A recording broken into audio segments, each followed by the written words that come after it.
បានគោរពជំរាបសួរពុកម៉ែបងប្អូនបានវិលមកវិញសារជាថ្មីពីតម្រុយឆ្នោតជូនរបស់ admin បានអញ្ចឹងថ្ងៃនេះគឺ admin បាន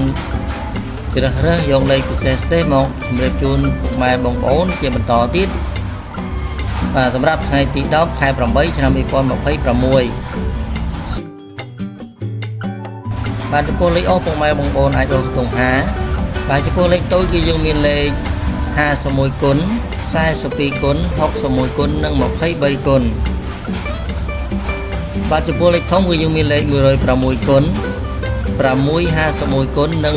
638គុណបាទអញ្ចឹងចំពោះលេខគុណពុកម៉ែបងប្អូនអាចគុណក៏បានមិនគុណក៏បានអាស្រ័យទៅលើចំណង់ចំណូលចិត្តរបស់ពុកម៉ែបងប្អូនបាទអញ្ចឹងតម្រុយadminថ្ងៃនេះគឺមានតែប៉ុណ្ណឹងបាទសូមគោរពជូនពរពុកម៉ែបងប្អូនឲ្យដំណឹងល្អហើយងាយទាំងអស់គ្នាបាយបាយ